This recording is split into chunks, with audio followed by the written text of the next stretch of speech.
And we're back for MLB Best Bets here on the channel for June 29th. We've got all 30 teams playing today, obviously being a Sunday. And of course, here are our 5 best bets for the slate. Got you started with an early game, the earliest game on Roku at 9 o'clock. No Sunday Night Baseball bet. I guess I'll get this out of the way right now. If you want a Sunday Night Baseball bet, I would probably just go Tarek Skubal over 7.5 strikeouts. I would normally say go -1.5 for the Tigers, and that would be my alternate bet on that game. But after the Yankees laid an egg for us yesterday, I don't know how great I'd feel about that. So those are the 2 things I have for Sunday Night Baseball, since I don't have anything scheduled in this video for that game. Skubal over Ks, and then I'd probably go -1.5 for the Tigers as well. And then before we get into the video, folks, make sure to hit that subscribe button down below for some more MLB Best Bets here on the channel. On Greedo Plays MMA in a couple hours, we're going to be posting our PFL MENA 2 predictions, and tomorrow we're going to have our PFL Europe predictions out on that channel as well. So go make sure to hit that subscribe button down below over there. Again, we are on the road to 1,000 subscribers over there, only 50 subs away, so make sure to hit that subscribe button on that channel and on this channel as well. Okay, on to the first of our 5 best bets today with the MLB. I said I have a bet for the Roku game, and here we go. Cardinals, Guardians. I'm going with St. Louis to sweep. I get it. It is extremely difficult to beat another professional baseball team 3 consecutive times. I think actually the Cardinals are going to do it here, and they're going to go on the road and do it. Guys, St. Louis has looked so good in the first 2 games of the series, winning 5-0 on Friday night, yesterday winning 9-6. In a game that they were losing against Cleveland, they come from behind and pick up the victory. And that's not the sole reason why we're picking St. Louis in this game. There's a couple reasons. St. Louis is just a better baseball team. They're 8 games over compared to Cleveland, who is just a 500 squad. I think there's been adjustments that have been made in the St. Louis lineup. I mean, Jordan Walker's not playing every single day anymore, which really helps because that guy's an automatic strikeout. But I mean, you know, Brendan Donovan's been playing extremely well. Contreras has been doing a good job in the 4 spot in this lineup. You know, Mason Wynn is kind of figuring it out. Alec Burleson's been great all season long, and you combine that with the fact their starting pitching's been much better. Obviously, again, then you can immediately point at Sonny Gray, you know, the ace of this team, and say, yeah, that guy's amazing. He is. But today you're going to get Matthew Liberatore for St. Louis, and I actually like Liberatore in this spot. He's been able to go deep in games for the Cardinals, and he's given them really good output in his last 2 starts. 2 games that the Cardinals win, back on June 17th and on June 23rd. Liberatore makes the start against both Chicago teams, the White Sox and the Cubs. Against Chicago, the White Sox, he goes 6 innings, 5 hits, 2 runs. Against the Cubs, 7 innings, 6 hits, 2 runs. Liberatore's been good. He's given them depth, and he's given them distance in games. And it's been a pathway to success for this baseball team. On the flip side, you look at Cleveland today. They're going to start Logan Allen. I actually don't think Logan Allen's all that bad. We had him in a player prop earlier this week, and he went over his line of 3.5 strikeouts. It was a game, though, he lost. You know, I wouldn't say it was entirely on him, but it kind of was at the same time. Logan Allen in his last start against the Blue Jays goes 5 2/3 innings, 8 hits, 4 runs allowed. His team ultimately loses the game 10-6, so he gets run support, just doesn't really put it all together. He's a lefty, obviously. You're going to see the righty bats, I think, in the St. Louis lineup really come on.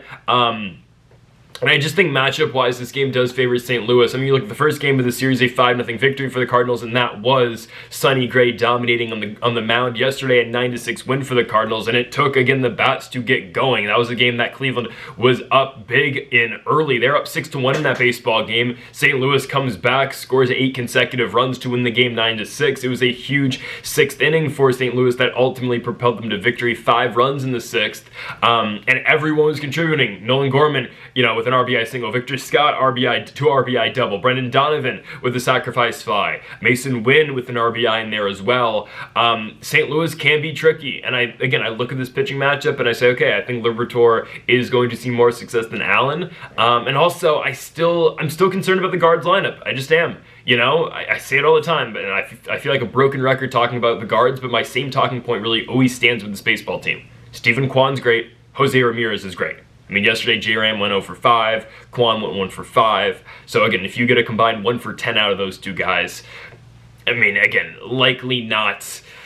Winning is likely not in the win, or there's usually not going to be a win in the win column if those guys are going 1 for 10 combined. But Kwan and Ramirez are 2 very tough outs. Kwan's batting 300, which is a really low number actually for him. J-Ram's batting 212. Beyond those guys, where do you really get consistent production? I love the Lane train, Lane Thomas. He's a 170 hitter for this baseball team. He's been much better in the last week and a half, but Manzardo is one of their better bats. He bats 225. Carlos Santana batting 230. I mean, the bottom of the lineup most nights are just automatic outs, let's be honest. You know, a guy like Nolan Jones, a guy like Austin Hedges, a Bo Naylor. I know Naylor and Hedges are, you know, the two catchers for this team. Both guys can't hit the ball. I mean, it's just, Arias will have his nights, went yard yesterday, but I mean, what is he going to do the night after going yard?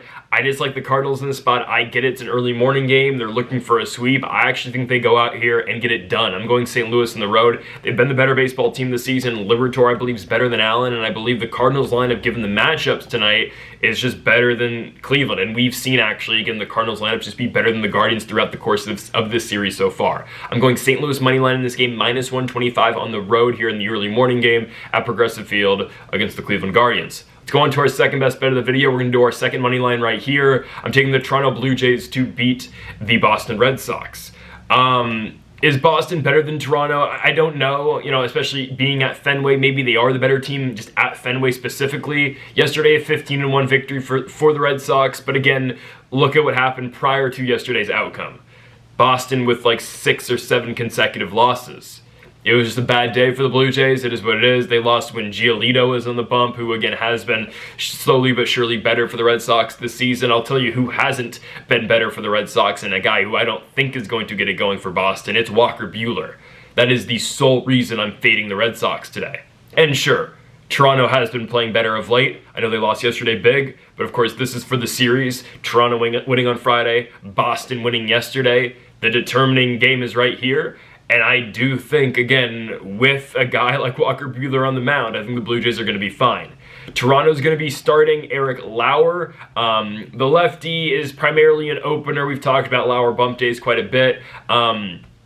He'll give you 4 or 5 innings. You know, he is technically an opener, but he's a good opener. You know, he's not built to go more than 5. I think he's gone 5 1/3 in his last start against the Guards. Has been his longest start of the season. But his last 2 starts, man, against the Guardians and against the Diamondbacks, both 5 innings, 5 hits in one, 4 hits in the other, and only 1 run allowed in each game. I mean, you'll take that production out of Eric Lauer. You really will. The lefty's been pretty good. 2.21 ERA on the season. And we look at the Boston Red Sox. Guys, Walker Buehler's been, I think we have to say he's been one of the worst starting pitchers in all of baseball. I mean, truly, who is it right now a worse starting pitcher than Walker Buehler?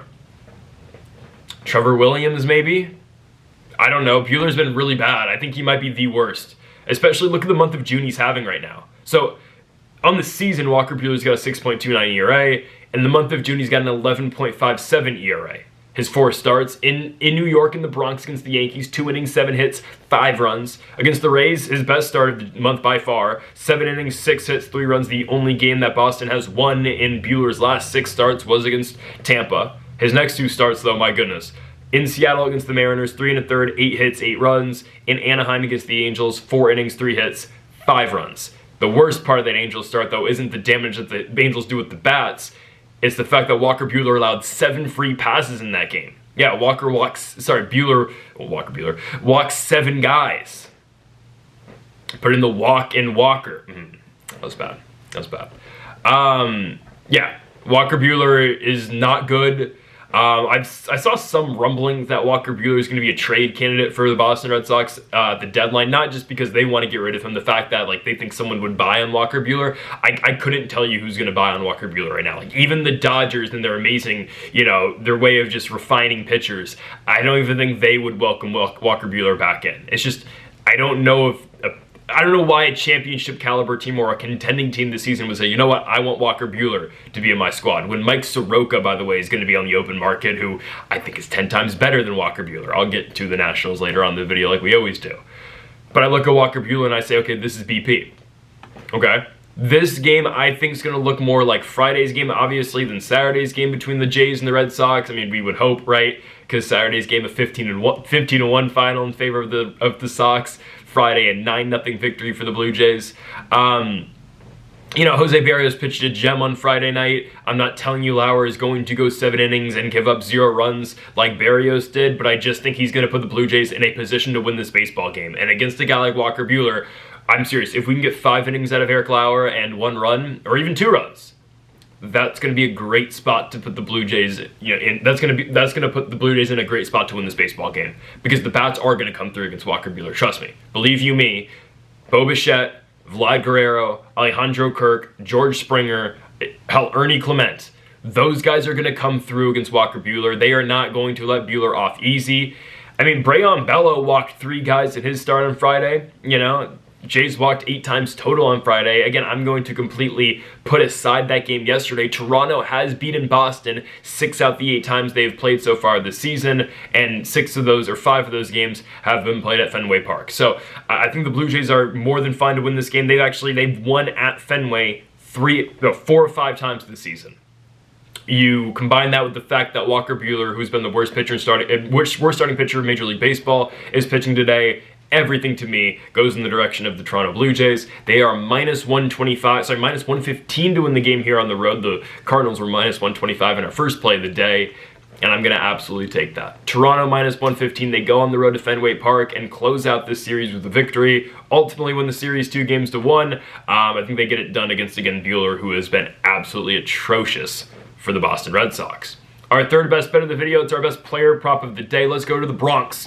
The New York Yankees yesterday. This is why I absolutely hate going minus 1.5. I'm going to stop playing run lines just in general. It's a rare thing that we do. But yesterday we go to it, and then I get up kind of early to watch the New York Yankees put up 0 runs and lose 7-0 to the Athletics. I believe it was 7-0. Might have been even more. It was just horrible. You know, it is what it is. Clark Schmidt, of course, gets blown up, and the Yankees decide, okay, we can't even hit JP Sears. By the way, yesterday, Aaron Judge was a plus 100. He was plus 100 and hit a home run. And he walked once, and that's the only time he got on base. Good stuff. Anyways, today I'm going under on Marcus Stroman's strikeouts. So under 3.5 for Stroman here. He's returning, and I know Yankees fans aren't that ecstatic that Stroman's back. I see a lot of Yankees fans saying, you know, tomorrow's loss is a foregone conclusion. I wouldn't go that far. I did think about going A's money line today, but I can never really bet against that Yankees lineup, especially against a team like the A's. And I know, again, the A's looked really good yesterday, and Luis Severino has been a much better road pitcher than he's been at Sutter Health Park in Sacramento this season. And hell, Severino's kind of back in New York, obviously pitched in Queens last year. I can't go A's money line. I think the better play, though, is Marcus Stroman under 3.5 strikeouts. There's a lot going on here with Marcus Stroman. So again, this is a guy who's not pitched at the major league level, obviously got injured, but has not pitched in the bigs since April 11th. It was a start at home against the San Francisco Giants, and he was really bad. 2/3 innings pitched, 4 hits, 5 runs. And it's not like, oh, he just had that one blow-up start before the injury against the Giants. No. Start of the season against the Milwaukee Brewers, that was, you know, prime torpedo bats for the Yankees. But anyways, Stroman in that start goes 4 2/3 innings, gives up 5 hits, 3 runs. Again, not a horrible start, but then the next month, the month of June happens. The month of April happens. Pirates, 4 innings, 3 hits, 4 runs. Giants start again, just gets obliterated. Can't even complete 1 inning. He's been out, I think, with a knee injury is what it is. Yeah, it was a knee injury, I think, for Marcus Stroman, which I think you got to think that's going to affect him, obviously, just with control. I mean, you know, I don't even know what the scientific word is for the human body. Yeah, I didn't really, not really a big science guy. The human anatomy, I think. I'm not big on the human body, okay? I don't think a knee injury, being away for 2.5 months with a knee injury, I think that's going to really affect a pitcher's ability to throw strikes. Again, it's not an arm injury, but your entire windup and your entire motion revolves around your legs, obviously, and you got to plant every single time you throw. I don't know. And okay, and here's the thing: it's not like Stroman was setting the world on fire prior to the injury either. You combine that with the fact that, okay, he's back and coming off an injury after being out for 2.5 months. I just don't like it. And, okay, so the line is 3.5. Stroman hasn't gone over this all season long. He hasn't. In his 3 starts, sure, he didn't go 5 innings in any of them, but he only got injured in one of those games, and he was getting killed in that one game, too. Brewers start, 4 2/3, 3 strikeouts. Pirates, 4 innings, 3 strikeouts. Giants, 2/3 innings, 1 strikeout. I don't know why Vegas seems to think that, okay, now Stroman's back, he's going to go over this 3.5 strikeout line. I feel like it's kind of free going under 3.5. It's at minus 120. I know there's a lot of guys at the bottom of the A's lineup that are going to strike out. Don't get me wrong. We always talk about, you know, the guys at the top of the lineup that are absolutely, you know, tough to get through. It's obviously Butler, Rooker, Wilson, and then Kurt sometimes as well. And this is a team that I guess will strike out in the A's. Yesterday, Clark Schmidt had 7 Ks, but Clark Schmidt's better than Marcus Stroman. There's just too many variables in this game. Okay, 1, can Stroman actually get the put-away pitch going today? I don't know. 2, how deep is he going to go in his first start back, right? Is he going to go more than 4 innings? Because he had struggled to go over 4 innings even when he was healthy. 3, the A's aren't a bad lineup. I know, again, the bottom of the lineup is where we get concerned with the strikeout. You know, I'm not really concerned about Butler, Wilson, Rooker. Kurtz, though, will strike out. Muncy will strike out. Soderstrom will strike out. Urias will strike out. Wins, if he's in the lineup, he's going to strike out. And Denzel Clark, yes, will definitely strike out. Great fielder, but my goodness, he's horrible at the plate sometimes.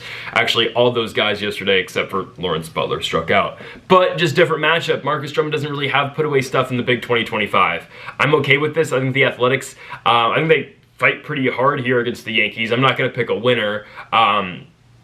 Probably side A's if I had to, but again, the play for me here is Marcus Stroman under 3.5 strikeouts. It's at -120. I like it a lot. I just don't know what Stroman's going to be coming off the injury against a team that looked really good yesterday in the Bronx. So I'm going to go with the A's to get it done and not strike out 4 times against Marcus Stroman. Let's move on to our 4th best bet of the video. It is our NRFI. Yesterday we hit with our NRFI over at Kauffman Stadium. Shohei Ohtani, Noah Cameron both come through for us. Or sorry, Seth Lugo and Shohei Ohtani both come through for us. Today the NRFI, we're going to do Rangers and Mariners. So, of course, I inaccurately predicted both of the first 2 games of the series with the Mariners and the Rangers, because of course, Andres Munoz gets walked off by Marcus Semien yesterday in a pitch 3 balls off the plate is what it is. So I decided, you know what, I'm not going to pick a winner anymore. We're just going to pick no runs scored in the first inning. Luis Castillo, Jack Leiter on the mound. I'm going to tell you guys right now, there are 2 players that can ruin this for us. And no, it's not Castillo and it's not Leiter. I think those guys are going to do their job. I think there are 2 hitters in this game that can change the trajectory of, obviously, the first inning, and you can probably guess them. It's Cal Raleigh and it's Corey Seager, okay? The other guys at the top of both lineups don't really scare me. And yes, that includes J.P. Crawford, and that includes Josh Smith. Those guys are good hitters. I'm not really concerned about them changing the NRFI. I'm just not. You know, I think those guys get on with a single. Anything beyond that, I just don't see it, okay? I'm not scared of Julio Rodriguez. He's just been bad this season. There's no other way to put it. He's a 250 hitter, okay?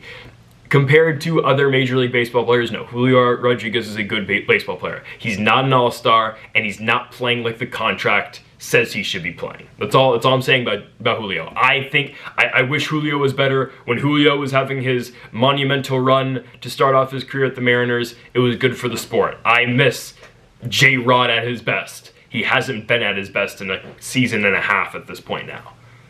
Again, the only guys that scare me are Raleigh and Seager. So Raleigh batting 3rd for the Mariners. J.P. Crawford might get on with a base knock. Sure. J-Rod will strike out or ground out, roll over. Cal Raleigh's the one that scares me. Beyond Raleigh, Luke Raley, Randy Arozarena, I'm not too concerned. Arozarena will close his eyes and try to swing the bat as hard as humanly, physically possible. I'm not scared of Randy Arozarena. With the Rangers, right, Josh Smith, you know, that's a 280 hitter. Corey Seager's the guy you got to be concerned about. I mean, ultimately, the Mariners lose the game yesterday, I'm going to say just because of J.P. Crawford. They're up, 1-0. 2 outs, bottom 3rd, routine ground ball hit by Josh Smith right to, I don't know if it was routine, but I mean just a ground ball hit to J.P. Crawford. It's a play you got to make, and he doesn't make it. Only error of the game yesterday. Puts Corey Seager in the box. Seager blasts one. Rangers take a 2-1 lead. Eventually, the Mariners got it back. Arozarena knocked in a run in the 6th, but obviously in the 10th, right, Rangers walk it off with a Marcus Semien single. Seager's going to make you pay. I know he's only batting 240, and this has been a bad year for Seager. I completely understand that. He's still a guy that can hurt you. Marcus Semien, you know, I know he had the walk-off yesterday. It's not really a guy I'm too concerned about. Same with Adolis Garcia, who went 0 for 4 with 4 strikeouts yesterday as well. The guys that I'm scared about are Seager and Raleigh. Well, Luis Castillo's pitching for the Mariners. This has been a good pitcher all year long. 3.69 ERA. Last start was brutal against the Twins. It was actually a game the Mariners ended up winning anyways. I think Castillo should be able to get it done. Again, the Seager matchup's a tough one, but I'm okay there. Jack Leiter's the pitcher that you'd be a little bit more concerned about. His last 3 starts have all just been really mid. Against the Minnesota Twins, he goes 4 innings, 5 hits, 4 runs. Royals, 5 2/3, 8 hits, 6 runs. Last start against the Pirates in Pittsburgh, 4 innings, 5 hits, 3 runs. Yeah, those are the guys, this is the guy that we're more concerned about. But the Mariners lineup, JP might get on. Julio's not getting on. Raleigh is the problem, I understand that, but if we're able to get Cal Raleigh, I think we're okay. So that's where I'm going here. I'm going NRFI with the Mariners and the Rangers. I'm more than fine with Castillo, and then we just need Jack Leiter, the 25-year-old out of Plantation, Florida. To get it done as well. At Globe Life, obviously, you know how deep this field can play in center field. Down the lines, it gets a little bit tricky, but I'm not that opposed to the NRFI here. Actually, I like it quite a bit. So minus 115, no runs scored in the first inning here between the Texas Rangers and the Seattle Mariners. Hopefully, we can change our fortunes just a little bit with this series because, yeah, it's been rough. I'm not going to lie. Okay, final best bet of the video. We move to our Washington Nationals best bet of the day. I'm going again on the money line for the Nats. I know. Yesterday, I'll get into yesterday's game in a little bit. It was bad. I'm just not going to lie to you. But today, we're going Nationals plus 115 on the money line. Hear me out here. Okay. Pitching matchup. Mitchell Parker, Jack Kokonowicz. I'm okay with this. Jack's ERA is 5.5. And I know the Nationals couldn't convert it all against Kyle Hendricks yesterday, but unfortunately, maybe I should have seen through that. Okay, Nationals score 15 runs one night. That means they're going to not show up the next, even though they should have won yesterday, but I'll get into the bullpen in a second. Jack gives up 1 million runs in each of his starts. He's a more than hittable guy, right-handed arm. Nats should come alive with the lefties, with the C.J. Abrams of the world. James Wood's due for a home run. Hasn't hit one now in 8 days. I feel like he's very due. Josh Bell, I got to give a lot of credit to Josh. He's been hitting the ball really well. Jack Kokonowicz has a 6.65 ERA so far in the month of June. He's a guy that's rarely going to go more than 5 innings, and that gets you into that bad Angels bullpen. That's a little tasked, and he normally gives up 4 runs. His last 6 starts, 4 of them he's given up 4 runs. I'm okay with that. That's why we're going to take the Nats here. Now, the Nationals are starting Mitchell Parker. Just a notoriously horrible first inning pitcher. After he gets past that first inning, he's not that bad. I think we are making strides in the right direction with Mitchell Parker, though, I will say that. Hit 3 of his last 4 starts have been really good. The Rangers start, he was really good. 6 innings, 4 hits, 2 unearned runs. Sure, that's fine. The Marlins start was bad, 3 1/3, 8 hits, 6 runs. It is what it is. Rocky's start was pretty good. 6 innings, 6 hits, 1 run was enough to win the game, but we'll take that. Padres start was good. I'll take it. Against that lineup, Nats win.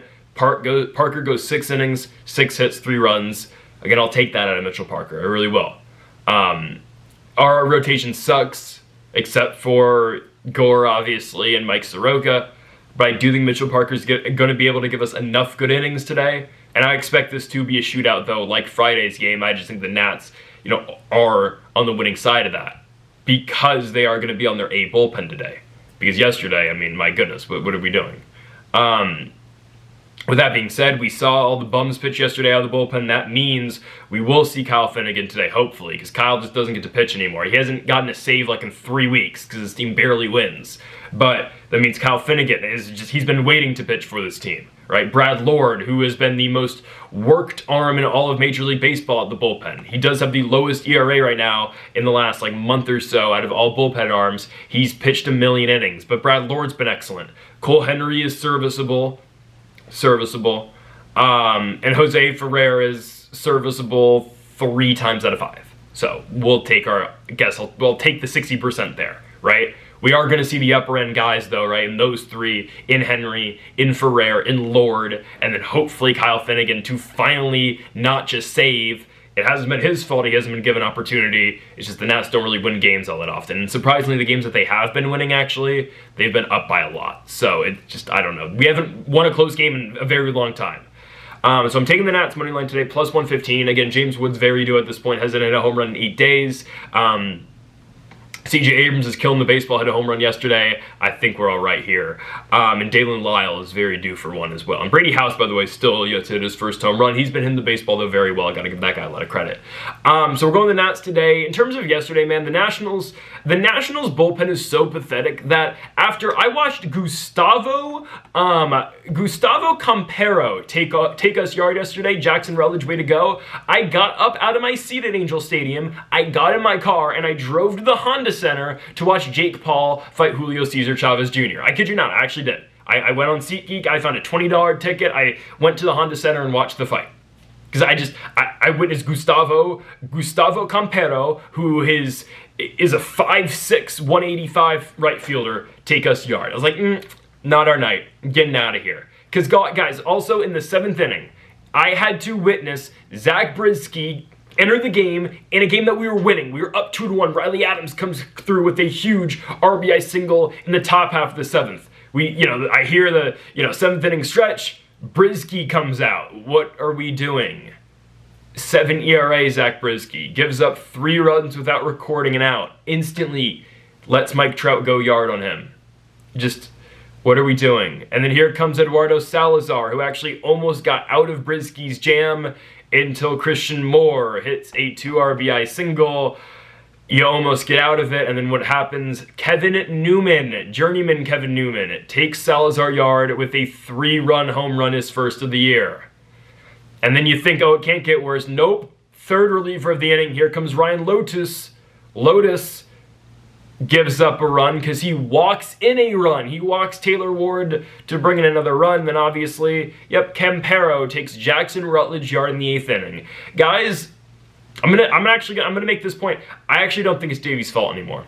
Sure, there's things Davey could be doing better. What the hell do you want him to do with this bullpen? I mean, there is a very clear ace side of the bullpen. It's Finnegan, it's Lord, it's still Henry, and it's honestly Ferreira too. Other than those 4 guys, and I guess you can kind of throw Chafin in there when he's healthy. Other than those guys, this is just a dog shit bullpen. What do you want Davey to do? I can't believe I'm doing this. I might become a Davey defender.